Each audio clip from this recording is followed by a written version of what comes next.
میری آواز صحیح ہے؟ پلیز کنفرم کر دیجیے گا. آواز لو یا ایسے تو کچھ نہیں ہے؟ اوکے ٹھیک ہے الحمدللہ. اوکے تو کتاب العلم کو امام بخاری نے جو ہے وہ پہلے ہم ترتیب پر بات کرتے ہیں کہ کتاب العلم جو ہے وہ ترتیب کے لحاظ سے امام بخاری نے اپنی کتاب میں باب الایمان کے بعد لائے ہیں، کتاب الایمان کے بعد. کیوں؟ جس ترتیب سے ہم نے دیکھا کہ پہلے امام بخاری وحی کو لائے، پھر ایمان کو اور اب علم کو، تو ہم لوگ اب تک ہمیں اندازہ تھوڑا ہے کہ امام بخاری کی جو ترتیب ہے کتاب میں، جو ابواب کے ہیڈنگز ہیں، وہ سب چیزوں کے بہت غور و فکر سے انہوں نے ترتیب دی ہے. اور یہی کام ایک سیکھنے والے کو فائدہ دیتا ہے اگر وہ بھی غور و فکر کرتا ہے ان باتوں پر کہ اچھا امام بخاری یہاں کیوں لائے ہیں. تو اس سے ایڈیشنل ہمیں بینیفٹ ملتا ہے کہ امام بخاری کی جو ایک فقہی گہری سوچ تھی دین کے بارے میں، وہ یہ اتنے بڑے ٹیچر تھے فقہ کے، لیکن دیکھیں جیسے کہ 4 امام کو ہم سب جانتے ہیں، امام ابو حنیفہ ہے، امام مالک ہے، امام شافعی ہے، امام حنبل ہے، ان سب نے اپنی اپنی فقہ کو سکھایا. اور فقہ کیا ہوتی ہے؟ فقہ جو ہوتی ہے وہ گہری سمجھ، یعنی کہ وہ سمجھ بوجھ جس کے ذریعے انسان جو ہے وہ دین کے مسائل کو قرآن اور سنت سے سمجھ سکتا ہے. وعلیکم السلام غازیہ. کیونکہ دیکھیں ایک عام آدمی صرف قرآن پڑھتا ہے، قرآن کا ٹرانسلیشن پڑھتا ہے، حدیث پڑھتا ہے، حدیث کی ٹرانسلیشن کو پڑھتا ہے، تو اس کو ساری چیزیں صحیح سمجھ میں نہیں آ سکتی. ٹھیک ہے، کیونکہ یہ کتابیں قرآن اور حدیث اور ان میں یہ حکمت سے بھری ہوئی ہیں کتابیں ہیں، اس میں جیسے علم کا خزانہ بھرا ہوا ہے. اب ایک انسان بغیر باقاعدہ فارمل علم حاصل کیے ہوئے صرف کہے کہ میں قرآن کا ترجمہ پڑھتی ہوں اور میرے لیے کافی ہے، یا کہے کہ میں حدیث کی کتاب ہے میرے پاس، میں حدیثوں کا ترجمہ پڑھتی ہوں میرے لیے کافی ہے، لیکن یہ کافی نہیں ہوتا. ٹھیک ہے، یہ بہت ہی سمجھ لیں کہ آپ بیسک ہوتے ہیں. بالکل اس سے فائدہ ضرور ہے انشاءاللہ. جو انسان کبھی ترجمہ نہ پڑھے قرآن کا یا حدیث کا ترجمہ نہ پڑھے، اس کے لیے، اس کے مقابلے میں ترجمہ پڑھنے والے کے لیے فائدہ ہے. لیکن جو دین کی سمجھ جس کو ہم کہتے ہیں حکمت اور گہری سمجھ جو ہے وہ انسان کو باقاعدہ دین کا علم سیکھنے سے آتی ہے. تو امام بخاری نے جس طرح سے ابواب کی، یعنی کسی بھی حدیث کو لائے ہیں تو اس کی ہیڈنگ لائے، ہیڈنگ پہلے بنائی ہے، اور یہ ہیڈنگ امام بخاری کی اپنی بنائی ہوئی ہے، اور اس ہیڈنگ کو ہم باب کہتے ہیں، باب. ٹھیک ہے، ہر حدیث جیسے مثال کے طور پر یہاں حدیث ہے اس کے اوپر باب ہے، تو باب جو ہوتا ہے اردو میں اس کا ترجمہ جو ہے عربی میں باب دروازے کو کہتے ہیں.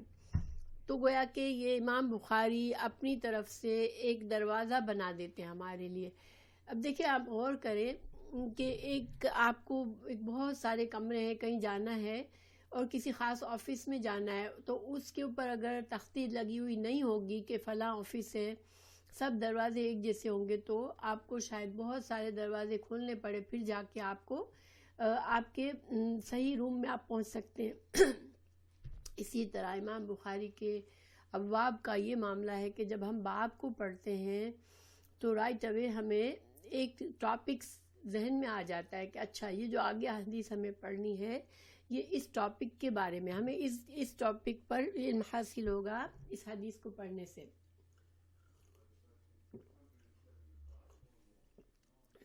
اسی لیے امام بخاری ایک ہی حدیث کو بعض اوقات دوسری جگہوں پر، اپنے 9 والیوم ہیں ان کی کتاب کے، تو دوسری جگہ پر کہیں اور کسی اور باب کے نیچے اسی حدیث کو بھی لاتے ہیں. اکثر ایسا ہوتا ہے. کیوں؟ کیونکہ آپ صلی اللہ علیہ وسلم کی حدیث میں بھی بہت سی حکمت بھری ہوئی اور ایک حدیث میں بہت سے مسائل ہوتے ہیں. تو امام بخاری جو ہے وہ جہاں جہاں جو مسئلہ اس کسی بھی حدیث سے ثابت ہوتا ہے اس کے بارے میں ایک ہیڈنگ بنا کر پھر سے اس کو یا تو پوری حدیث کو لکھتے ہیں یا پھر حدیث کا ایک ٹکڑا جو کہ اس باب سے تعلق رکھتا ہے اس کو دوبارہ لکھتے ہیں. ٹھیک ہے، تو بہت سے لوگوں کو یہ بات سمجھ نہیں آتی کہ حدیث کی کتاب میں بار بار ایک ہی حدیث کیوں آ رہی ہے، یہ تو پہلے بھی پڑھی تھی۔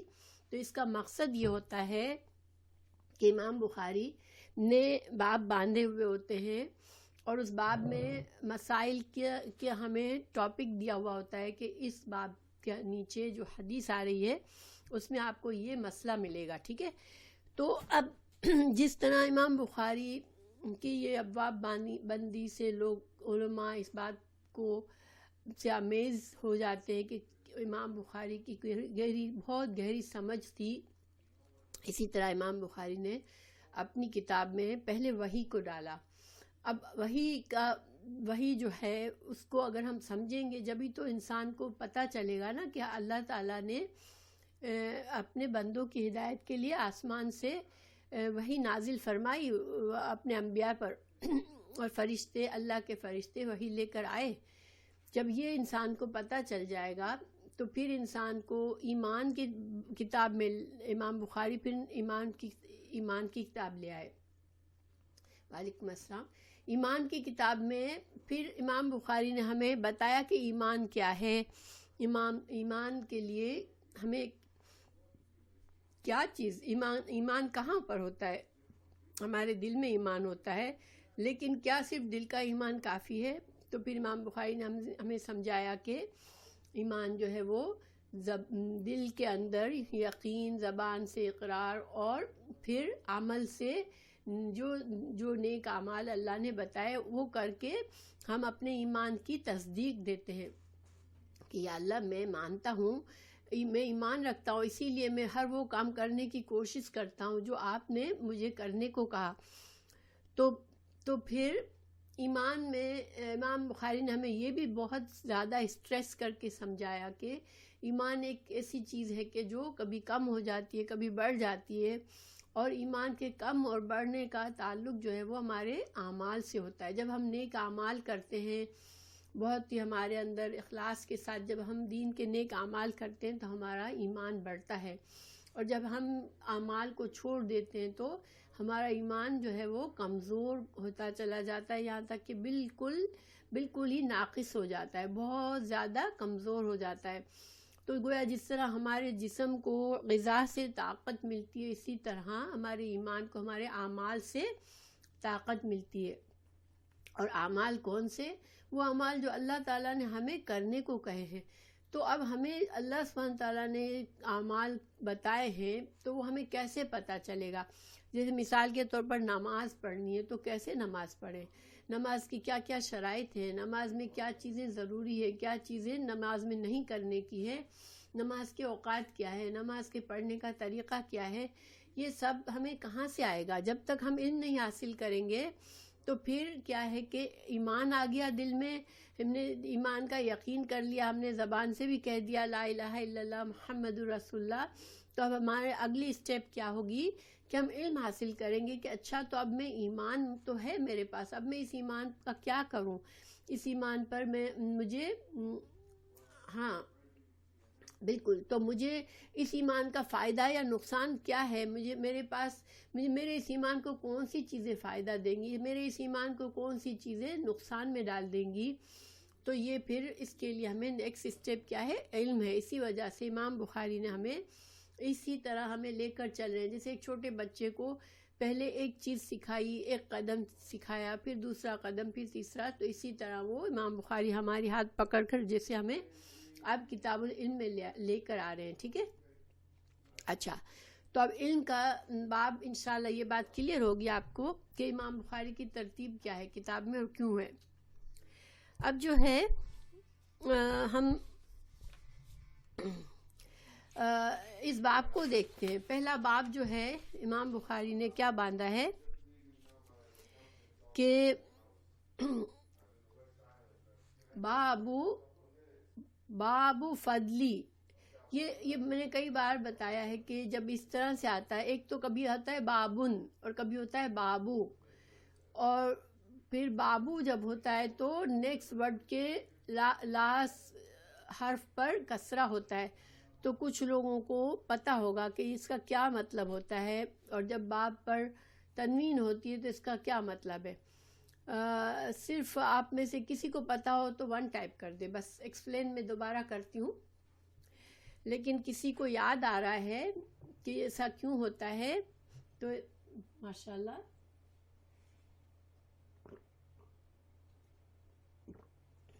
اوکے. دیکھیں جب امام بخاری بابن کہہ کر پھر آگے جملہ شروع کرتے ہیں تو اس کا ترجمہ ہوتا ہے ھذا بابن، یہ باب ہے، ٹھیک ہے، یہ باب ہے. پھر آگے جو کچھ بھی لکھا ہوا ہوتا ہے وہ باب کی تفصیل ہوتی ہے. اور جب امام بخاری بابو کہتے ہیں فضلی، بابو فضلی، فضل العلم، تو پھر اس کا ترجمہ ایسے ہوتا ہے علم کے فضل کا باب، ٹھیک ہے، کا باب. تو یعنی کہ کا ترجمہ اس میں آ جاتا ہے، یہ مضاف مضاف الیہ ہوتا ہے. تو باب و فضل العلم یہ ایک جو ہے وہ کائنڈ آف فریز بن جاتا ہے، ٹھیک ہے. تو آئی ہوپ کہ انشاءاللہ یہ فائدہ دے گا آپ کو. جس میں گرامر ہے بہت، لیکن اتنا ہی انشاءاللہ کافی ہوگا کہ باب، یہ باب و فضلی، فضل کا باب. فضل کو کس کا فضل؟ علم کا فضل، ٹھیک ہے. تو یہاں علم کے نیچے بھی میم کے نیچے کسرہ ہے، کیونکہ جس طرح باب کے ساتھ اضافت ہے فضل کی، اسی طرح فضل کے ساتھ علم کی ہے. تو علم کے فضل کا باب، ٹھیک ہے، انشاءاللہ علم کے فضل کا باب. ہاں، مضاف مضاف الیہ، ماشاءاللہ. وقول اللہ، اور اس کے بارے میں امام بخاری اللہ سبحانہ تعالیٰ کا فرمان لا رہے ہیں. اور اللہ کے فرمان ہمیں کہاں سے ملتے ہیں؟ جب یہ کہا جاتا ہے قول اللہ تعالیٰ، تو ہمیں کیا پتہ چلے گا کہ یہ کہاں سے ملے گا یہ قول؟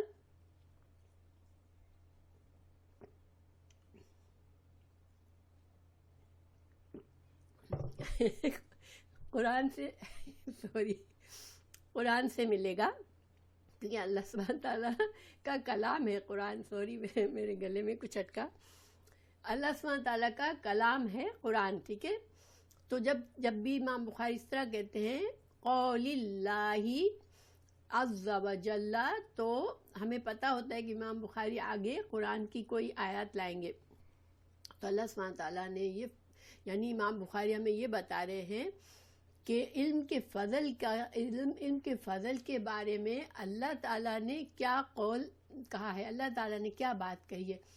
تو امام بخاری ہمیں اب اللہ کے قرآن کی طرف ہماری متوجہ کر رہے ہیں کہ علم کے بارے میں کچھ کہوں، اس سے زیادہ آپ اللہ سبحانہ تعالیٰ کے اس کلام کو سن لیں کہ اللہ تعالیٰ نے علم کے بارے میں کیا فرمایا ہے. تو یہ آیت ہے سورہ مجادلہ کی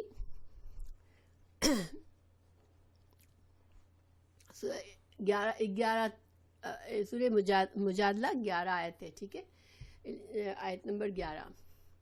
یرفع اللہ، یہ آیت کا ایک ٹکڑا ہے. پوری آیت پڑھوں گی میں ابھی تھوڑی دیر میں. تو اللہ یہاں پر صرف چھوٹا سا ٹکڑا لکھا ہے آیت کا.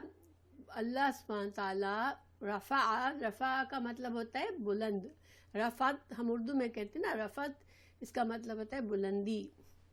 تو یرفعی ایکچولی یرفعو تھا، مگر کچھ گرامر کی وجہ سے یرفعی ہے.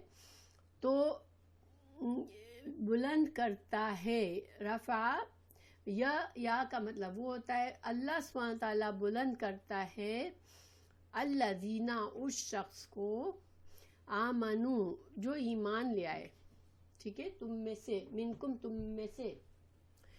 تو امام بخاری ہمیں یہ بتا رہے ہیں، یعنی اللہ سبحانہ تعالیٰ ہمیں یہ بتا رہے ہیں یہاں پر کہ اللہ سبحانہ تعالیٰ ایمان کے ذریعے اللہ نے اپنی مخلوق بنائی، تمام انسانوں کو بنایا، لیکن اللہ کے نزدیک جو ہے بلند درجات کا فرق ہے لوگوں میں. دیکھیں دنیا میں بھی درجات لوگ اپنے درجے بنا لیتے ہیں، upper class, lower class, middle class, یہ انسان بناتے ہیں، ٹھیک ہے. اللہ تعالیٰ کے ہاں بھی ہے اپر کلاس اور لوور کلاس. تو اب سب انسانوں کو اللہ نے بناوٹ کے لحاظ سے ساری سہولتیں دے دی، ہاتھ پیر دے دی، آنکھیں دے دی، سوچنے کی صلاحیت دے دی، ایک ضمیر دل میں ڈال دیا، اس کے اندر ضمیر ڈال دیا جس سے اسے اچھے برے کی پہچان بتا دی. تو اب سب انسان اللہ کے نزدیک برابر ہیں تخلیق میں، ٹھیک ہے. پھر اللہ تعالیٰ اس برابر کے درجے سے پھر اللہ سبحانہ تعالیٰ بلندی کرتا ہے، کچھ لوگوں کو کچھ پر بلند کرتا ہے، مگر اس کی کیا کرائٹیریا ہے اس بلندی کو حاصل کرنے کا؟ کہ ایمان. تو جو لوگ اللہ پر ایمان لے آتے ہیں ان کا درجہ اللہ بلند کرتا ہے. پھر آگے اللہ تعالیٰ کیا فرما رہے ہیں؟ والذین، اور وہ لوگ اوتو، جو دیے گئے، العلم، جن کو اللہ نے علم دے دیا، درجات، ان کے لیے تو پھر مزید درجے ہیں. اب دیکھیں یہاں پر 2 لیول پہ اللہ تعالیٰ نے ہمیں بتایا کہ انسانوں کے درجے بلند ہونے کے 2 ذریعے ہیں، ٹھیک ہے. سب انسان برابر پیدا کیے گئے، پھر اس برابری سے کچھ لوگوں کے درجات بلند ہوتے ہیں. اور وہ کون ہوتے ہیں؟ جو اللہ کے نبی جب آتے ہیں، اللہ کے رسول آتے ہیں تو ان سے اللہ کے پیغام سنتے ہیں اور اس پر ایمان لے آتے ہیں اور اللہ کی فرما برداری کو اختیار کر لیتے ہیں. تو پھر وہ لوگ جو ہے وہ ایک درجہ اوپر چلے جاتے ہیں، بلکہ ایک درجہ نہیں، کئی درجے اوپر چلے جاتے ہیں ان سے جو انکار کر دیتے ہیں، جو نہیں مانتے، ٹھیک ہے. اچھا، لیکن اب سب ایمان والوں کے درجہ برابر ہو گیا، سارے ایمان والے ایک سے ہیں. جس نے کہا اخلاص کے ساتھ لا الہ الا اللہ، میں اللہ پر یقین کرتا ہوں کہ اللہ تعالیٰ کے سوا کوئی الہ نہیں اور محمد الرسول اللہ، اور محمد صلی اللہ علیہ وسلم اللہ کے رسول ہیں. اب جس نے دل سے پکا یقین کر لیا، اب ان سب کے درجات کیا ہوئے؟ سب کے درجات اب برابر ہیں. اب وہ سارے مومن ہیں اور وہ ایک درجہ اوپر ہیں ان لوگوں سے جنہوں نے انکار کر دیا. اب مومنوں میں پھر درجات ہیں. مومنوں میں درجات کی ریزن کیا ہے؟ اوت العلم، جن کو اللہ سبحانہ تعالیٰ علم دے دے، دین کا علم ہے یہاں پر مطلب، ٹھیک ہے. تو جن کو اللہ تعالیٰ علم دے دے پھر وہ تو ان کے تو درجات ہیں. اب درجات جو ہیں اللہ نے تنوین کے ساتھ بیان کیا، درجات. آپ میں سے کچھ لوگوں کو پتہ ہے کہ جب ایک عربی میں ایک لفظ کو الف لام ال کے ساتھ لکھا جاتا ہے اور ایک لفظ کو تنوین کے ساتھ لکھا جاتا ہے، دونوں میں فرق ہوتا ہے. تنوین والا نکرہ ہوتا ہے نا. نکرہ کیا ہوتا ہے؟ کہ عام، یعنی کہ اس کی وضاحت نہیں ہوتی، اور ال والا خاص ہوتا ہے. یعنی جب میرے پاس میں کسی کتاب کو اپنے ہاتھ میں پکڑ کر کہوں الکتاب، تو سننے والے کو پتہ ہوتا ہے کہ میں اس کتاب کی بات کر رہی ہوں. لیکن میں صرف کسی سے کہوں کتابن، تو سننے والے کو یہ نہیں پتہ ہوتا ہے کہ میں کون سی کتاب کی بات کر رہی ہوں. اس کو اتنا پتہ ہوتا ہے کہ میں کسی ایک کتاب کی بات کر رہی ہوں، ٹھیک ہے. اب جب قرآن میں اس طرح سے اللہ تعالیٰ نے الدرجہ کہا ہوتا تو اس کا مطلب ہوتا کہ کوئی خاص درجہ ہے، ٹھیک ہے، کوئی خاص درجہ ہے جو علم والوں کو ملتا ہے. لیکن جب اللہ تعالیٰ نے درجات کہہ دیے تو اس میں نکرہ سے وسعت آ گئی. وسعت کیا آ گئی؟ کہ درجات کی کوئی حد نہیں ہے. یعنی علم والوں کے لیے درجات کی کوئی حد نہیں ہے کہ کوئی خاص درجہ ہے، بلکہ ہر انسان اپنے اخلاص اور اپنے ایمان اور اپنے علم کے لحاظ سے کوئی خاص درجے پر پہنچ سکتا ہے. تو بہت سارے درجات ہیں علم والوں کے لیے اللہ کے نزدیک. دوسری یہاں غور کرنے کی بات یہ ہے کہ العلم، علم پر ال لگا ہوا ہے، خاص علم. اب جب میں نے ابھی بتایا کہ ال والا اسم خاص ہوتا ہے تو یہ ہمیں ال کے وجہ سے ہمیں پتہ چلتا ہے کہ جب اللہ تعالیٰ خاص علم بتا رہے ہیں تو وہ خاص علم کون سا ہو سکتا ہے؟ آپ لوگ بتائیں کہ یہ خاص علم پھر کون سا ہوگا؟ جب اللہ تعالیٰ خود کہہ رہے ہیں کہ العلم، تو وہ کون سا ہوگا؟ جو علم اللہ نے ہمیں خاص طور سے اہتمام سے آسمانوں سے بھیجا، وحی کے ذریعے بھیجا، وہ خاص علم ہے۔ دنیا کا علم بھی اللہ کے نزدیک اہمیت رکھتا ہے، ٹھیک ہے، دنیا کے جاہل اور دنیا کے علم والے کے بھی درجات ہوتے ہیں، وہ ہم سب جانتے ہیں، مگر یہ العلم خاص علم ہے۔ تو اللہ تعالیٰ اور پھر یہاں اوتو پیسو ہے یا ایکٹیو ہے، کسی کو سمجھ آتا ہے؟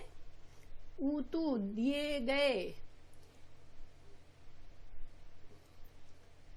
تو یعنی کہ جن کو جو علم دیے گئے ان کے لیے تو درجات ہیں، درجات کی کوئی حد ہی نہیں ہے۔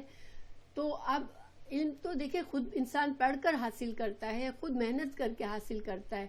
اللہ تعالیٰ فرما رہے ہیں کہ جو دیے گئے یعنی کہ پیسو ہے، تو اس کا کیا مقصد ہم نے سمجھ میں آیا کہ انسان اس دنیا میں خود مختار نہیں ہے، ٹھیک ہے، انسان کو اللہ نے چوائسز دی ہیں کہ وہ فیصلہ کرے اور چوز کرے کہ مجھے کچھ کام کرنا ہے، پھر وہ کوشش کرتا ہے اس کام کے لیے، مگر انسان کی کوشش اور ارادہ کامیاب ہوتا ہے یا نہیں وہ اللہ کے ہاتھ میں ہوتا ہے۔ تو جب اللہ ہی دیتا ہے جو کچھ ہمیں دیتا ہے، کوئی انسان کہے میں نے تو بڑی محنت کر کے کمایا ہے، لیکن اس کا اصل ایمان ہمیں کیا سکھاتا ہے کہ ہاں اس نے محنت کی، اس نے کوشش کی، مگر دیا کس نے؟ اللہ نے دیا۔ کیوں؟ کیونکہ محنت کرنے کی صلاحیت کون دیتا ہے؟ ہم کو محنت کرنے کی صلاحیت کہاں سے آتی ہے؟ ہمیں اچھا دماغ کون دیتا ہے؟ ہمیں اچھا دل کون دیتا ہے؟ یہ سب اللہ کی طرف سے ہوتا ہے۔ اس لیے اللہ تعالیٰ فرما رہے ہیں کہ جو لوگ علم دیے گئے تو پھر ان کے تو درجات ہیں، یعنی کہ کوئی حد ہی نہیں ہے اللہ کے نزدیک۔ اللہ سبحانہ وتعالیٰ اتنے درجات ہیں کہ انسان چڑھتا جائے چڑھتا جائے چڑھتا جائے اور وہ کبھی اینڈ نہیں ہو سکتا، ٹھیک ہے۔ تو ایک حدیث ہے کہ جو جنت میں درجات ہیں، اور جب ایک لیول کا جنتی اوپر دیکھے گا، نظر اٹھائے گا، تو اس کو ستاروں کی طرح وہ لوگ، ان لوگوں کے جو جن کے ہائر درجات ہیں، وہ لوگ ان کو اس طرح ستاروں کی طرح نظر آئیں گے۔ جس طرح ہم زمین سے سر اٹھاتے ہیں تو کتنے دور ہے ستارے ہم سے کہ ہمیں چھوٹی سی جگمگاہٹ نظر آتی ہے، پھر کبھی وہ بھی چھپ جاتی ہے، جیسے ہمیں پتہ ہے کہ ستارے ہم سے بہت دور ہیں۔ تو جنت کے درجات بھی ستاروں کی طرح ہیں کہ ان کی کوئی لمٹ نہیں ہے، اور جو کم درجے کا جنتی ہوگا جب وہ سر اٹھا کر دیکھے گا تو اس کو بہت سے سٹارز نظر آئیں گے، کچھ بہت زیادہ قریب نظر ہوں گے، زیادہ بڑے نظر آئیں گے، کچھ بہت چھوٹے سے ہلکے سے جگمگاہٹ نظر آئے گی۔ تو اتنے درجات ہیں جنت میں، اور یہ درجات اللہ تعالیٰ ہمیں کیا خوشخبری دے رہا ہے کہ علم جس نے کوشش کر کے علم حاصل کیے اس کے درجات بلند ہوں گے، اور وہ جنت کے ہائر لیول پر آئے گا۔ آف کورس علم کے ساتھ بہت سی ذمہ داریاں آتی ہیں، انسان علم جو ہے وہ خالص اخلاص نیت اللہ کے لیے ہو، پھر علم حاصل کر کے اس پر عمل ہو اور ایمان ساتھ ہو، تو یہ ساری چیزیں ساتھ ہوتی ہے بالکل۔ اچھا، پھر اللہ تعالیٰ فرما رہے ہیں واللہ، اور اللہ تعالیٰ بیما ساتھ اس کے جو تعملون تم عمل کرتے ہو، خبیر، تو اللہ تمہارے اعمال سے باخبر ہے۔ اب دیکھیں یہاں پر اشارہ ہمیں مل گیا کہ اللہ تعالیٰ نے اوتو کیوں کہا، کیونکہ تمہاری محنت اور کوشش کو اللہ دیکھ کر پھر تمہیں اللہ سبحانہ تعالیٰ تمہارا سینہ کھول دیتا ہے علم کے لیے۔ اسی وجہ سے اللہ تعالیٰ تمہاری نیتوں کو بھی دیکھ رہا ہے کہ کس کے دل میں علم کے لیے اخلاص ہے کہ میں اللہ کی رضا کے لیے علم حاصل کروں تاکہ میں اللہ کا فرما بردار بندہ بن سکوں۔ تو اللہ سبحانہ تعالیٰ درجات کے لیے صرف اتنا ہی نہیں ہوتا کہ کسی کے ہاتھ میں سرٹیفکیٹ آ گئی، ٹھیک ہے، نہیں، اللہ سبحانہ تعالیٰ بالکل خبیر ہے، ہمارے دلوں کے نیتوں سے بھی خبیر ہے۔ اللہ سبحانہ تعالیٰ کو معلوم ہے کہ کون کس نیت سے علم حاصل کر رہا ہے اور کس نے اپنے علم کو حاصل کر کے کیا کیا، تو پھر اللہ تعالیٰ یہ سب چیزیں جانچ پڑتال کے بعد اللہ تعالیٰ ہمیں درجات دے گا۔ اور اللہ سے دعا ہے اللہ سبحانہ تعالیٰ ہم کو ان ستاروں کی طرح بنا دے، بلند درجات دے دے اللہ سبحانہ تعالیٰ جنت میں، آمین۔ ہمیں ایسا علم دے دے جو ہمارے لیے فائدہ مند ہو، ہم دنیا میں اس سے خیر کما لیں تاکہ انشاءاللہ ہم آخرت میں جنت کے ان ستاروں میں شامل ہو جائے جن کو جنتی دیکھیں گے اور سوچیں گے کاش میں نے کیا ہوتا تو میں وہاں پر ہوتا آج.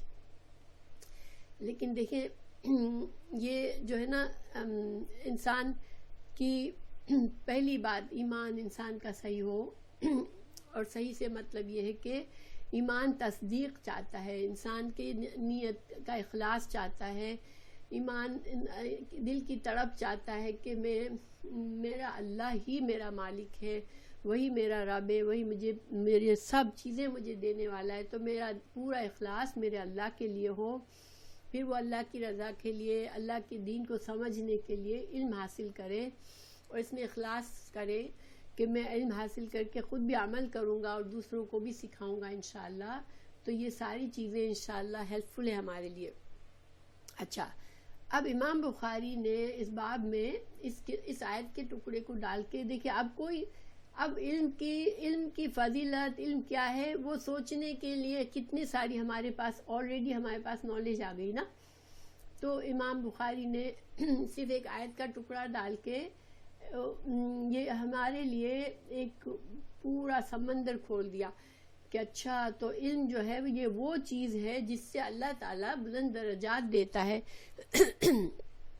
تو اس آیت پر غور و فکر سے ہمیں خود ہی علم کی تعریف پتہ چل گئی کہ علم وہ نعمت ہے اللہ کی جو کہ اللہ تعالیٰ ہمیں انکریج کر رہے ہیں کہ تم علم حاصل کر لو گے ایمان کے ساتھ تو پھر تمہارے صحیح علم سے تمہارے درجات بلند ہوں گے، اللہ کے قریب ہو جاؤ گے، جنت میں تم ہائر مقام پاؤ گے. پھر ایک اور آیت کا ٹکڑا ڈالا امام بخاری نے، رب زدنی علما. یہ سورہ طٰہٰ کی آیت ہے. تو اللہ تعالیٰ نے اپنے پیارے رسول صلی اللہ علیہ وسلم سے فرمایا کہ آپ دعا مانگے کہ اے اللہ میرے علم کو بڑھا دے، مجھے علم میں بڑھا دے، مجھے علم میں ترقی دے. تو دیکھیں جب اللہ سورہ طٰہٰ آیت 114 ہے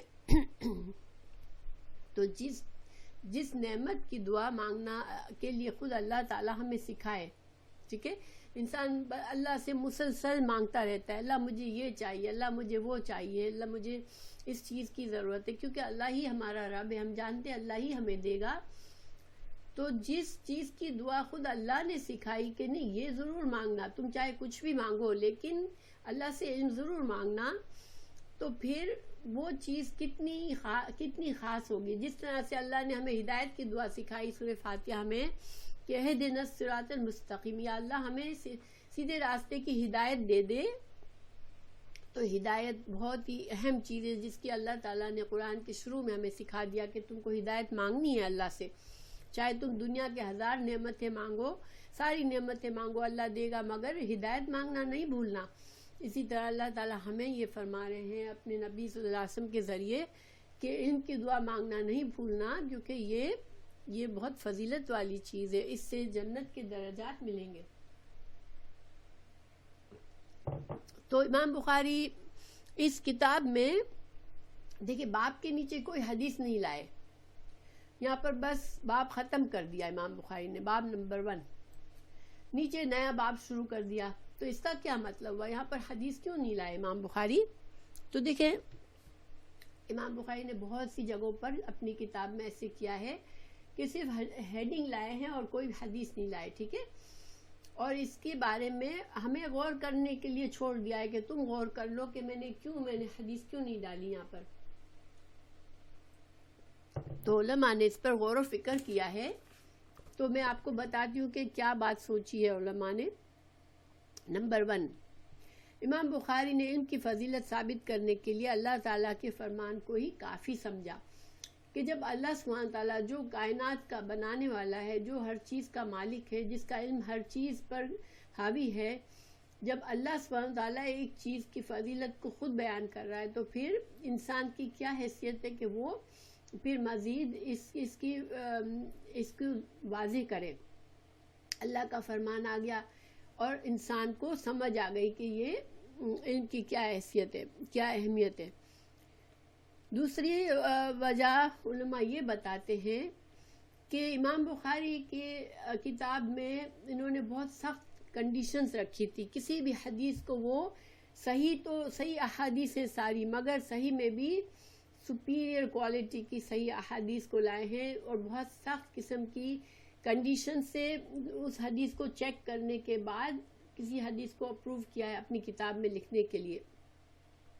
اب بہت سی صحیح احادیث ہیں ان کے بارے میں، لیکن شاید یہ ہو سکتا ہے کہ امام بخاری کے جس لیول کے، کیونکہ امام بخاری کیا کرتے تھے کہ راویوں پر سخت نظر رکھتے تھے کہ سند کے جو راوی ہیں کسی حدیث کے وہ A1 ٹاپ کوالٹی کے راوی ہوں، جو کہ ہائر درجے کے راوی ہوں. ٹھیک ہے، تو اب ذرا سا بھی ان کو اس اپنے جو انہوں نے بار رکھی تھی، اپنی جو لیول رکھی تھی، اس پر اگر کوئی ایک راوی بھی اگر اس میں تھوڑا سا کم ہوتا تھا تو امام بخاری اس کو اپنی دوسری کتابوں میں تو رکھتے تھے، مگر اس کو اپنی صحیح بخاری میں نہیں لائے، کیونکہ صحیح بخاری کے لیے انہوں نے فیصلہ کیا تھا کہ میں جو احادیث میری ان کنڈیشنوں پر پوری اترے گی میں ان کو ہی صرف لکھوں گا. اور یہی وجہ ہے کہ آج سارے مسلمان چاہے امام بخاری کو کوئی پسند کرے نہ کرے، لیکن امام بخاری کی صحیح احادیث پر کوئی الزام نہیں لگا سکتا. لیکن خیر آپ کو پتہ ہے کہ دنیا میں کوئی انسان چاہے فرشتہ بھی بن کے رہے، اس کے دشمن پیدا ہوتے ہوئے اس کے بارے میں غلط افواہیں پھیلاتے ہیں. تو امام بخاری پر یہ ایسا الزام لوگوں نے لگایا ہے کہ امام بخاری تو بعض اوقات بغیر سند کے بھی حدیث لکھ لیتے ہیں اپنی کتاب میں. تو جو علم حاصل کرتا ہے اس کو پتہ ہوتا ہے کہ امام بخاری اپنے جب ابواب بندی کرتے ہیں، جب یہ باب باندھتے ہیں، تو باب میں اپنے پوائنٹ کو پروف کرنے کے لیے کسی صحیح حدیث کا ٹکڑا یہاں لکھ دیتے ہیں، اس میں کوئی سند نہیں ہوتی. لیکن وہ جو ہوتا ہے جس کا نمبر چل رہا ہے، اب نمبر 59، تو اب تک ہم 58 احادیث پڑھ چکے ہیں، تو وہ نمبر اس ٹکڑے پر نہیں ہوتا ہے. یہ تو صرف ایک انسان امام بخاری اپنے باب کو وضاحت کے لیے لائے ہوئے ہوتے ہیں. اصل مقصد ہوتا ہے نیچے ہے صحیح حدیث جو سند کے ساتھ ہے. لیکن جو کم علمی کی وجہ سے، یا علم ان کو تو ہوتا ہے لیکن دوسروں کو گمراہ کرنے کے لیے اس طرح کے شوشے چھوڑ دیتے ہیں. تو بہرحال اب امام بخاری یہاں پر نہیں لائے ہیں حدیث. ایک تیسرا پوائنٹ ہے، اس کے بارے میں علماء نے یہ کہا کہ جب کبھی امام بخاری نے کوئی ایسا باب باندھا جس کا ٹاپک اتنا واضح ہوتا تھا کہ اس کی بے شمار احادیث ہوتی ہیں، کہ اس ٹاپک کو پروف کرنے کے لیے اتنی ساری صحیح احادیث ہوتی ہیں، اتنے سارے قرآن میں دلائل ہوتے ہیں، تو امام بخاری پھر کوئی ایک حدیث نیچے لکھ کر اس ٹاپک کو مختصر کرنے کے بجائے ہم پڑھنے والوں پر چھوڑ دیتے ہیں، اپنے طالب علموں پر چھوڑ دیتے ہیں کہ تم محنت کر کے دلائل اکٹھے کرو اس حدیث کے، کیونکہ اس باب کی بہت سی احادیث ہیں، اب تم خود محنت کرو اور تم خود حدیثیں ڈھونڈو، تم خود قرآن سے نکالو. یہ سکھانے کا بہت اچھا طریقہ ہے کہ ایک ٹیچر جو ہے وہ صرف ایک ٹاپک دے دے کہ اس ٹاپک پر اب آپ کچھ ریسرچ کر کے خود سے لے آئے کہ آپ کو کیا ملتا ہے. تو اس طرح سے امام بخاری اپنے کتاب کو پڑھنے والوں کے لیے موقع دیتے ہیں کہ ہم خود محنت کریں اور ہم خود اس کے دلائل ڈھونڈیں، اور پھر ہم دیکھیں کہ کتنے سارے دلائل موجود ہیں. اور عام طور پر یہ اس وقت کرتے ہیں امام بخاری جبکہ ایک ایسا ٹاپک ہوتا ہے جس کے بہت سارے دلائل موجود ہوتے ہیں قرآن اور سنت میں. تو علم کی فضیلت، علم کی اہمیت، علم کی تعریف میں بہت سارے حدیث اور قرآن میں موجود ہے. اس وجہ سے امام بخاری نے کوئی اپنی طرف سے کوئی بھی حدیث نہیں لائے، ہم پر چھوڑ دیا کہ ہم خود جمع کریں. تو انشاءاللہ اسی وجہ سے میں آپ کے پاس کچھ اور احادیث پڑھوں گی جو کہ ان سے متعلق ہے. ٹھیک ہے، ان کے بارے میں ہمیں اس سے سمجھ آتی ہے. تو یہاں تک کسی کو کوئی پرابلم ہے؟ جو کچھ ہم نے ابھی تک پڑھا اس میں کوئی مسئلہ ہے، کوئی کویسچن ہے؟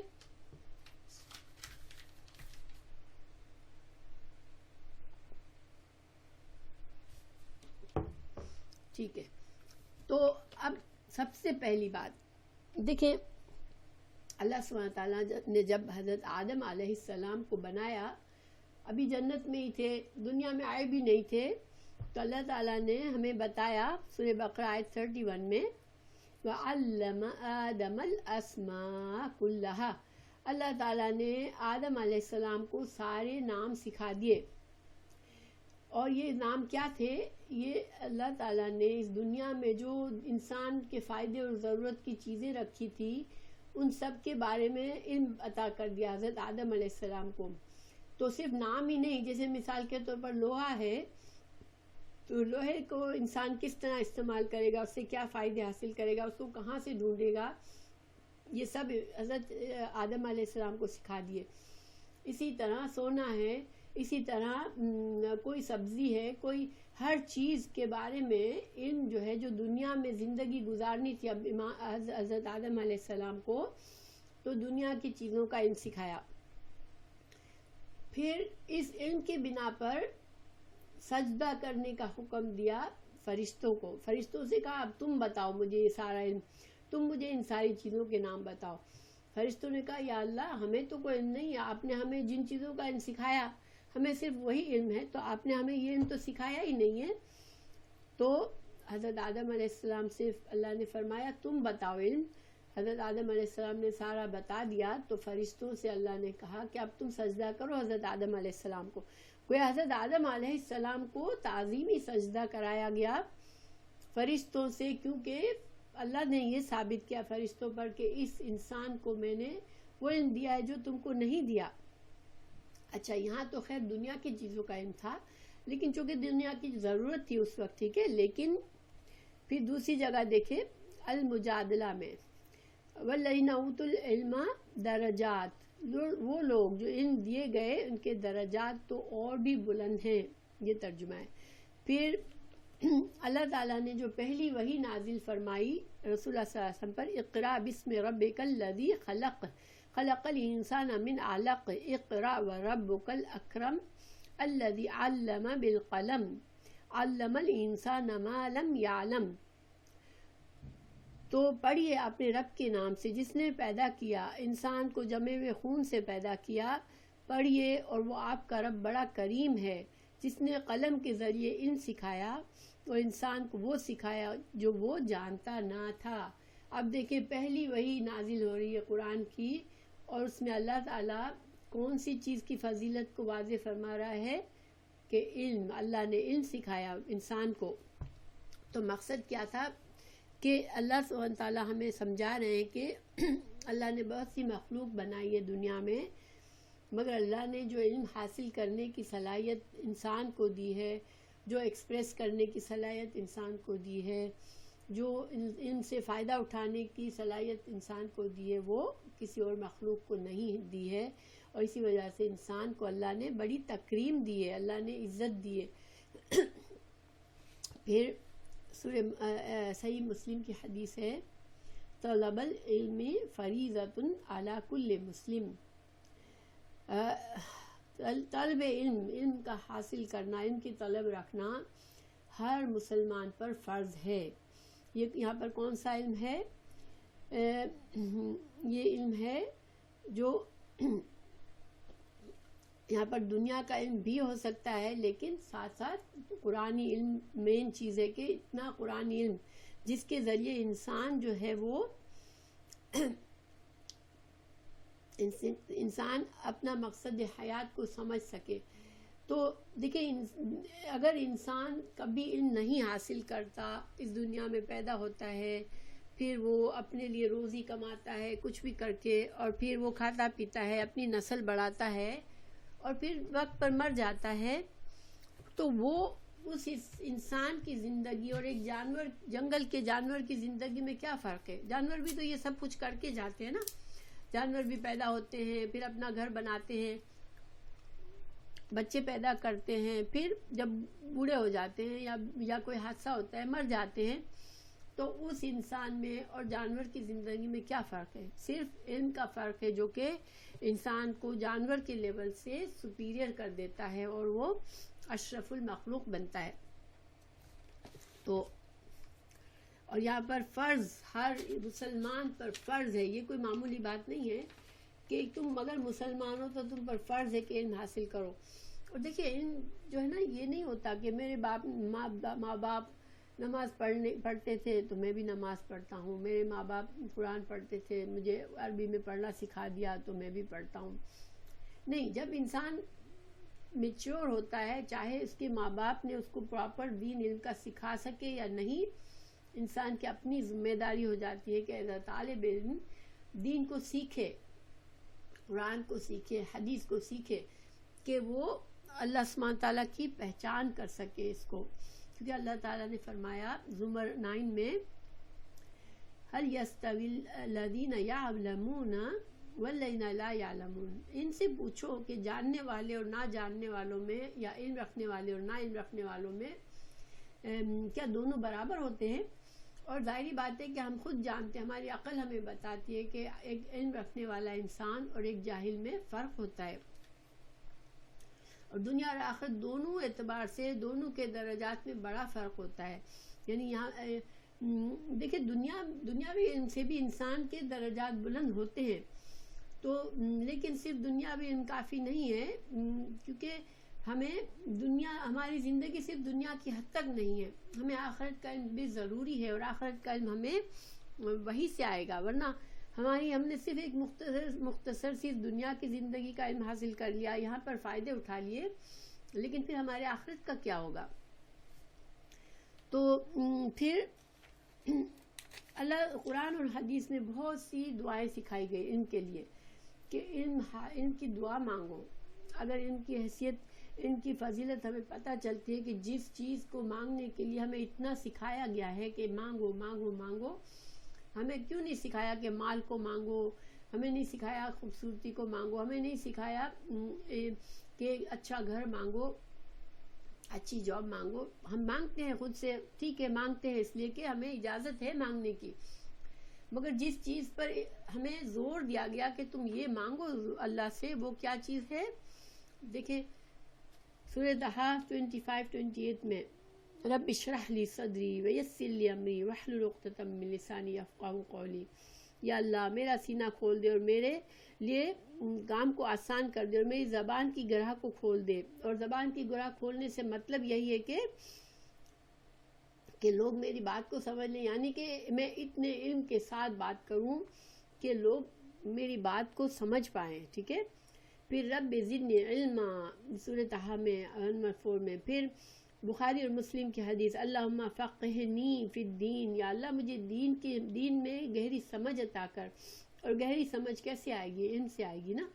پھر مشکات کی حدیث اللہم انی اسألک علما نافعا وعلما وعملا متقبلا ورزقا طیبا. اے اللہ میں آپ سے سوال کرتی ہوں کہ مجھے نفع دینے والا علم اور قبول ہونے والے عمل اور پاکیزہ رزق کا سوال کرتی ہوں. تو ابن ماجہ میں ہے اللہم انفعنا بما علمتنا وعلمنا ما ينفعنا وزدنا علما. اے اللہ تو نے جو ہمیں سکھایا ہے اس کے ساتھ ہمیں نفع دے، اور ہمیں وہ سکھا جو ہمیں نفع دے، اور ہمارے علم میں اضافہ فرما. یہ حدیث ہے ابن ماجہ کی. پھر آگے ہے صحیح مسلم کی حدیث ہے اللہم انی اعوذ بک من علم لا ينفع ومن قلب لا یخشع ومن نفس لا یشبع ومن دعوت لا یستجاب لها. اے اللہ میں پناہ مانگتی ہوں اس علم سے جو نفع نہ دے، اور جو علم نفع نہیں دیتا پھر وہ کون سا علم ہو سکتا ہے کہ جس کو حاصل کیا اور اس پر عمل نہ کیا، یا پھر وہ علم جو ہے وہ صرف دنیا کی حد تک تھا، ہمیں آخرت کا کوئی فائدہ نہیں ہوا. تو ایسے علم سے پناہ مانگتے ہیں. اور اس دل سے جو نہ ڈرے، اور اس نفس سے جو کبھی بھر کو سیر نہ ہو، کبھی اس کی خواہشات ختم ہی نہ ہو، اور اس دعا سے جو قبول نہ کی جائے. تو اور بھی بہت سی ہے، میں آپ کو صرف تھوڑی سی دعائیں بتا رہی ہوں، ٹھیک ہے، کیونکہ ہمارے پاس اور چیزیں ابھی باقی ہیں. تو انشاءاللہ یہ ساری علم کی دعائیں ہیں، اور آئی ہوپ آپ لوگوں کے پاس ہوں گی. مجھے دھیان نہیں رہا کہ میں آپ لوگوں کو بھیج دیتی پہلے سے. اگر آپ لوگ چاہیں گے تو میں بھیج دوں گی انشاءاللہ. پھر حضرت صحیح بخاری اور مسلم میں حدیث ہے، من یرید اللہ بہ خیرا یفقہہ فی الدین. اللہ سبحانہ تعالیٰ جس شخص کے ساتھ بھلائی کا ارادہ فرماتا ہے اس کو دین کی سمجھ عطا کر دیتا ہے. تو گویا دین کی سمجھ ہونا یہ اللہ کی طرف سے خیر اور بھلائی ہے. پھر ہمیں اسلام میں کسی دوسرے مسلمان سے یا کسی بندے پر حسد کرنے کی، اس پر رشک کرنے کی اجازت نہیں ہے کہ او فلاں کے پاس کیسا ہے، مجھے بھی ہونا چاہیے، فلاں کتنا امیر ہے، میں بھی اتنا امیر ہو جاؤں. لیکن دو چیزوں میں حسد جائز ہے.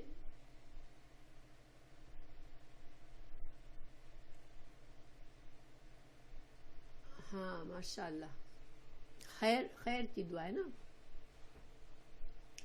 حسنات ماشاءاللہ. اچھا، تو حسد جو ہے وہ صرف دو چیزوں پہ حسد یا رشک کرنا کہ یا اللہ اس کو ملی یہ نعمت مجھے بھی مل جائے، یہ جو دل میں کشش ہوتی ہے وہ مسلمان کو جائز نہیں ہے مگر دو چیزوں میں. اور وہ کیا ہے کہ ایک وہ آدمی جس کو اللہ نے مال دیا ہو، پھر وہ اس سے حق کی راہ میں خرچ کرنے کی توفیق بھی دی ہو اور وہ اللہ کی رضا کے لیے مال کو خرچ کرتا رہے. دوسرا آدمی جو کہ جس کو اللہ نے سمجھ بوجھ دی ہے، دین کی سمجھ دی ہے، اچھا علم دیا ہے، اور وہ اس سے اپنی اچھی سمجھ سے فیصلے بھی کرتا ہے اور اس سے دوسروں کو بھی سکھاتا ہے، تو اس ایسے انسان کو دیکھ کے انسان کے دل میں رشک آنا چاہیے. ہاں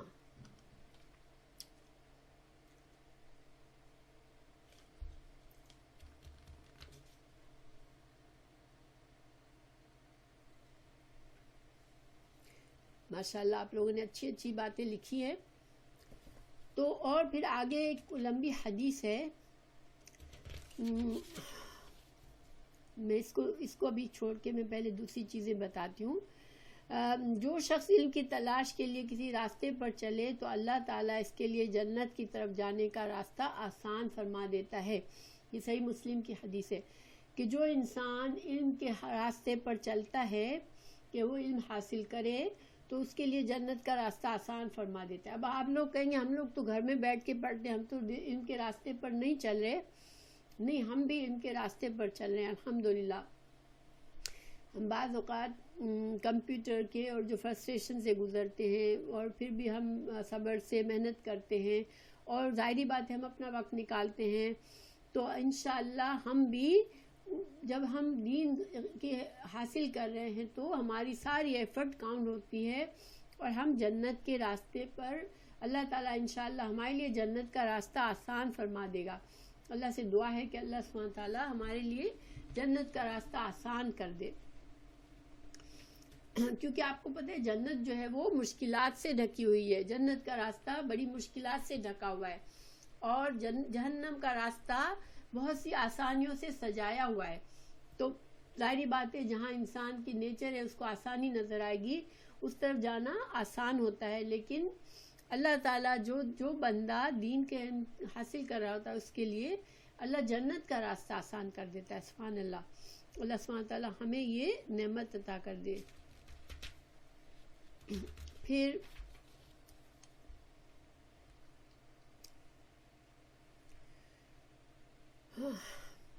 جب انسان مر جاتا ہے تو اس کی سارے سلسلہ ختم ہو جاتا ہے، اس کے اعمال کا سلسلہ ختم ہو جاتا ہے. لیکن تین چیزوں سے اس کو ابھی بھی فائدہ ملتا رہتا ہے. ایک تو وہ کہ وہ صدقہ جاریہ یا علم جس سے اس نے فائدہ اٹھایا، جو اس کے علم سے جو لوگ فائدہ اٹھا رہے ہیں. ماشاءاللہ جیسے امام بخاری ہیں، اب آپ کین یو امیجن کتنے لوگ ان کے علم سے فائدہ اٹھا رہے ہیں. تو اللہ تعالیٰ ان کے لیے اجر ثواب میں برکت دے. اللہ سبحانہ تعالیٰ ان کے لیے رحمتوں کے دروازے کھول دے کہ ہم سب ان کے ان سے فائدہ اٹھاتے، یہ ان کے لیے ثواب جاریہ. اسی طرح انشاءاللہ اگر ہم دیکھیں بعض اوقات ہم سوچتے ہیں کہ مجھے تو بہت کم آتا ہے، میں کہاں سکھاؤں گی. نہیں، اگر ایک بات بھی علم کی اچھی بات، صحیح بات آ گئی آپ کو، اور آپ کو پتہ ہے کہ آپ نے صحیح طریقے سے یہ بات سیکھی ہے، اگر آپ وہ بھی کسی ایک دوسرے بندے کو سکھا دیں گے تو انشاءاللہ آپ کے لیے یہ ثواب جاریہ ہوگا. ٹھیک ہے، تو اس میں کبھی اس کو کم نہ سمجھے، انسان نیکی کو کبھی کم نہ سمجھے. ایک معمولی سی نیکی بھی بعض اوقات ہمیں آخرت میں پتہ چلے گا کہ اوہو اس چھوٹی، ہم نے تو اس کو بہت چھوٹا سمجھا تھا اور اس کا اللہ نے ہمیں اتنا اجر دے دیا. اس لیے اگر آپ کو چھوٹا سا بھی علم ہے مگر 100% آپ کو شیور ہے کہ آپ نے صحیح طریقے سے سیکھا ہے، صحیح ذریعے سے سیکھا ہے، تو آپ اس کو اسی طرح صحیح کا صحیح دوسرے کو سکھا دیں انشاءاللہ، تو آپ کے لیے اجر و ثواب ہے انشاءاللہ. اللہ تعالیٰ میری کوشش بھی قبول کرے. اللہ سبحانہ تعالیٰ میرے اندر بھی جو کمی کوتاہی ہے اس کو دور کر کے میں جو کوشش کر رہی ہوں آپ لوگوں تک بات پہنچانے کی، اللہ سبحانہ تعالیٰ میرے لیے بھی قبول فرما لے، آمین. تو پھر نیک اولاد، جب اولاد اچھے کام کرتی ہے تو وہ بھی کام آتی ہے، اور صدقہ جاریہ بھی اس کو اجر دیتا رہتا ہے. پھر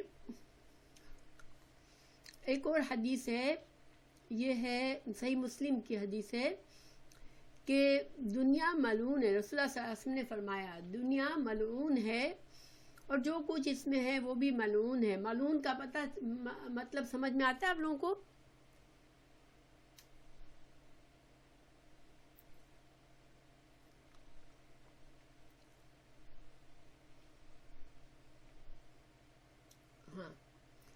ہاں مطلب از کرسڈ، جیسے ہم انگلش میں کرس بولتے ہیں نا، یہ چیز کرسڈ ہے. تو جس کو اللہ کی رحمت سے دور ہوئی چیز ہے، تو یہ لٹرلی ہم اس کا یہ مطلب تو نہیں لیں گے. دنیا ملعون سے مطلب یہ ہے کہ جب دنیا میں انسان صرف دنیا میں کھو کر رہ جاتا ہے، اور انسان، ہاں دھوکہ ہم کہہ سکتے ہیں اس کو، دنیا میں جب کھو کر رہ جاتا ہے اور دنیا میں اپنا سارا وقت صرف دنیا کے فائدہ سمیٹنے میں ختم کر کے چلا جاتا ہے دنیا سے، ہاں وہ دنیا ملعون ہوئی، کیونکہ اس کو آخرت میں کچھ بھی نہیں ملے گا.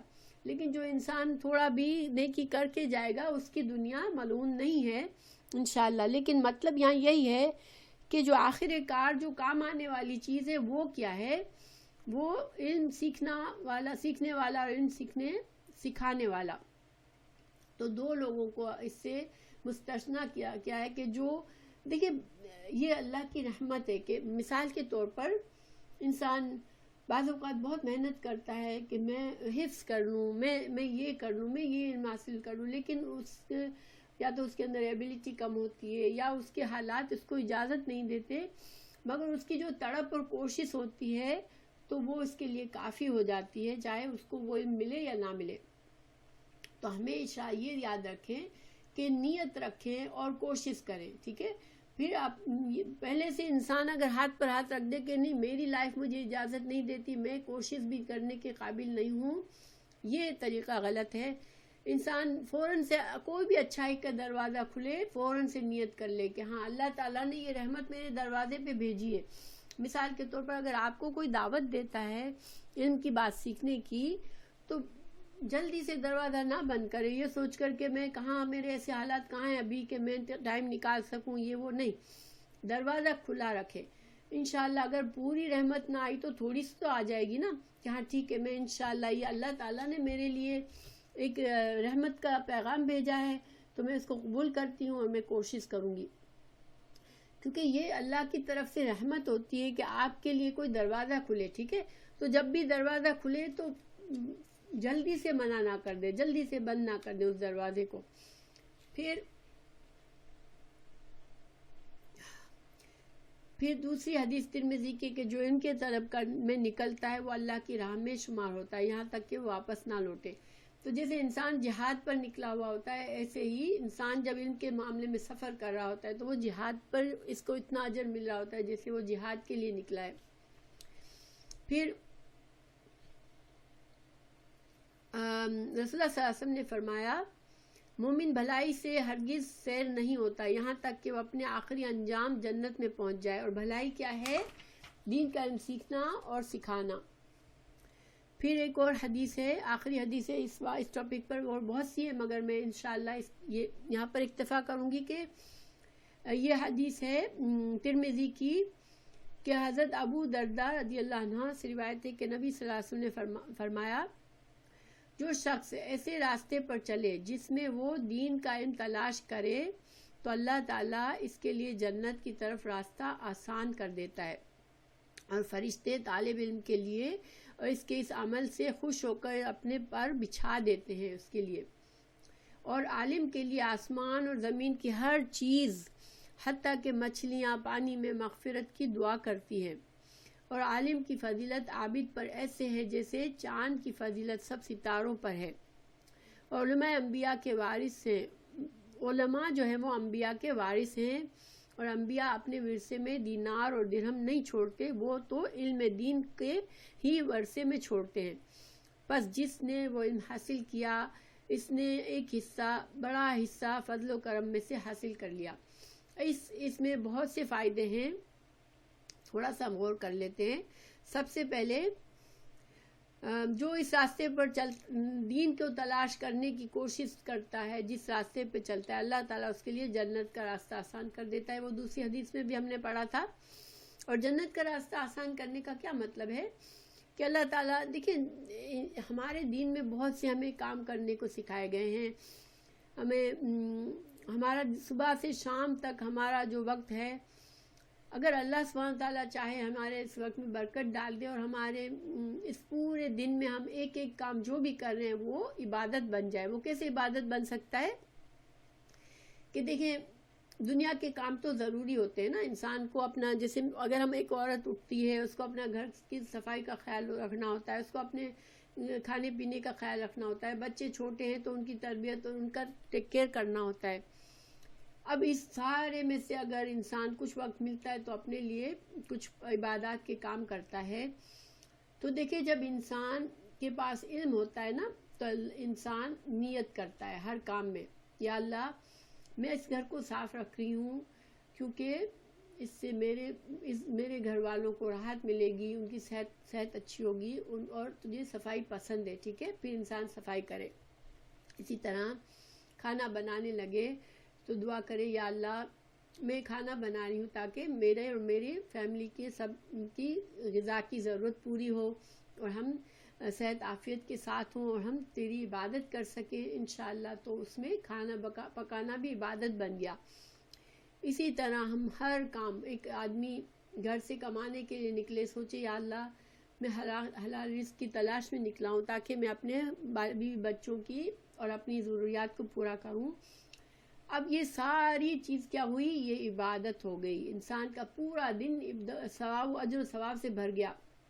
اور پھر ظاہر 5 نمازیں پڑھے، فرض نمازوں کو تو ہم نہیں چھوڑ سکتے، فرض نمازیں پڑھے، پھر اسٹرگل کرے، قرآن پڑھے، اور تھوڑا جو کچھ بھی، یعنی کہ انسان کے دھیان، انسان کی نیت اس چیز پہ ہو کہ میں میکسیمم بینیفٹ حاصل کر لوں اس دن سے۔ صبح اللہ نے مجھے کرائی ہے صحت کے ساتھ، عافیت کے ساتھ۔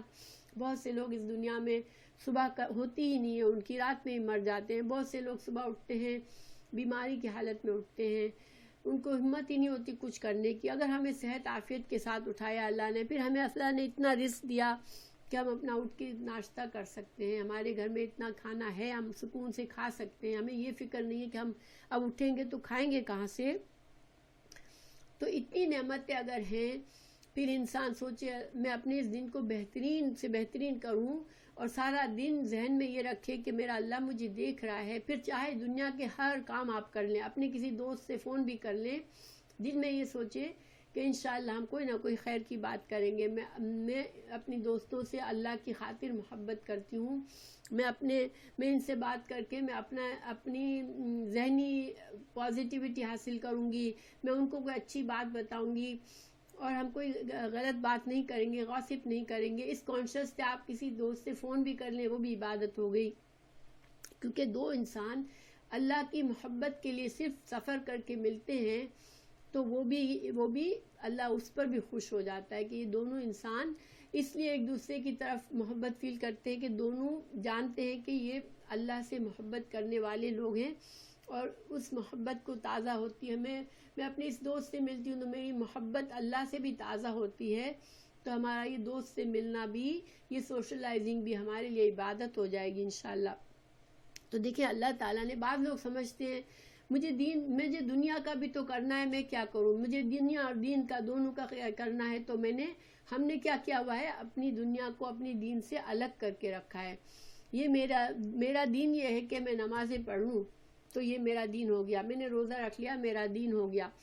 اب مجھے دنیا کے جھمیلوں میں پڑھنا ہے, میں کیا کروں. نہیں, اللہ سبحانہ تعالیٰ کی رحمت وسیع ہے. اللہ تعالیٰ نے ہمیں ان سے سمجھایا ہے کہ تم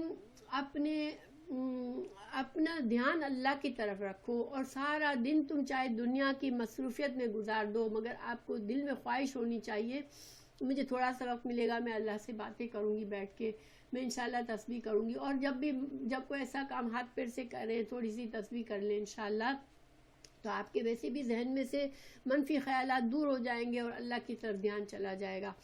تو اللہ سبحانہ تعالیٰ کے پاس درجات کی بلندی کی کوئی کنجوسی نہیں ہے. اللہ تعالیٰ نے کھلی رحمت اللہ کی, اللہ تعالیٰ چاہتا ہے کہ ہمیں اپنی رحمت سے نوازے. اللہ تعالیٰ اپنے بندوں سے بہت محبت کرتا ہے. ایک کافر بھی جب خالص اخلاص سے پریشانی کی حالت میں اللہ کی سے دعا مانگتا ہے, یا اللہ میرا یہ کام تو کر دے, چاہے اس نے کبھی کوئی سجدہ نہیں کیا, چاہے اس نے کبھی کوئی عبادت نہیں کی, لیکن اللہ تعالیٰ تو وہ رحمان ہے کہ وہ اس کے بھی کام کر دیتا ہے. تو کیا ہم ایمان والوں کے کام نہیں کرے گا اللہ؟ مگر ہماری سوچ کو ہمیں بدلنے کی ضرورت ہے.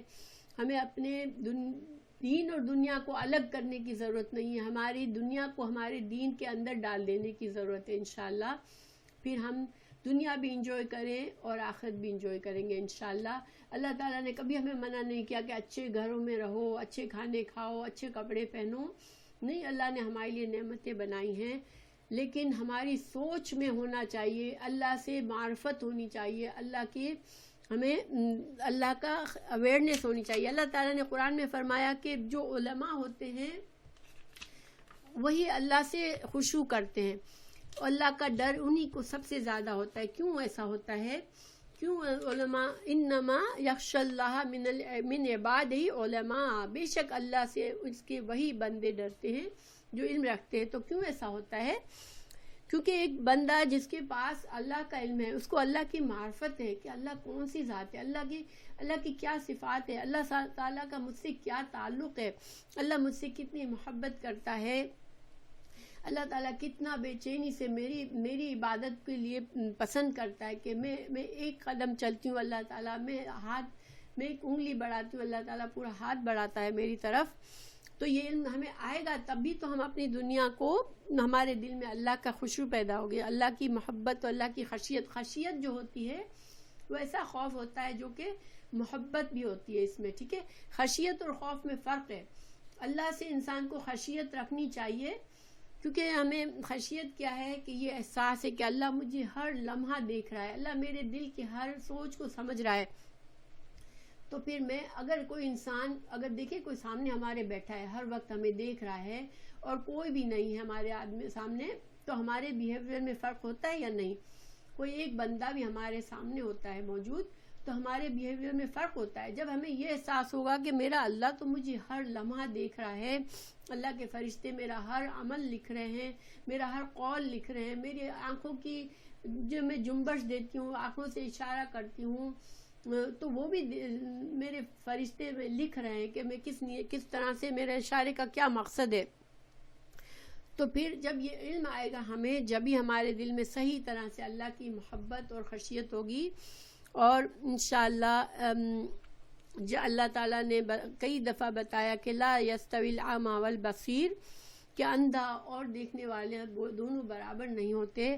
اور یہاں پر اندھا وہ انسان ہے جو کہ دین کا علم نہیں حاصل کرتا, اور بصیر وہ ہے جو دین کا علم حاصل کرتا ہے. تو بصیر, اندھا اور دیکھنے والا, یہ فرق ہے علم رکھنے والے میں اور علم نہ رکھنے والے میں. اب ہم پر ہے کہ ہم اندھے بن کے زندگی گزارے یا ہم آنکھوں والے بن کے گزارے, کیونکہ بہت سے لوگ دنیا میں اچھے بھلے دیکھنے والے ہوں گے, وہ اندھے پیدا ہوں گے. آخرت میں اللہ تعالیٰ جب انہیں اٹھائے گا تو ان کو آنکھیں نہیں دے گا، وہ کہیں گے یا اللہ میں تو دیکھنے والا تھا، تو نے مجھے اب کیوں اندھا کر دیا؟ تو اس سے کہا جائے گا کہ دنیا میں تجھے آنکھوں سے تو نے کیا فائدہ لیا، تو نے حق کو کیا دیکھا، کیا حق سیکھا؟ جب اس آنکھوں سے تجھے کچھ بھی فائدہ نہیں ہوا دنیا میں، تو اب تو آنکھوں سے کیا کرے گا؟ ٹھیک ہے، تو اللہ سبحانہ تعالیٰ ہمیں ان لوگوں میں بنائے جو بصیرت کے ساتھ زندگی گزارتے ہیں، اور اللہ تعالیٰ ہمیں ان کی محبت دے۔ آج میں نے ایک حدیث دوسری بھی نکالی تھی، مگر اب ہمارا وقت پورا ہو گیا۔ انشاءاللہ آئی ہوپ کہ آپ لوگوں کے لیے، میرے لیے یہ جو کچھ ہم نے سیکھا وہ فائدہ مند ہوگا۔ اللہ سبحانہ تعالیٰ ہمیں وہ علم دے جو ہمیں نفع دے، اللہ تعالیٰ ہمیں جو سکھائے وہ سکھائے جو ہمیں عمل میں آ جائے۔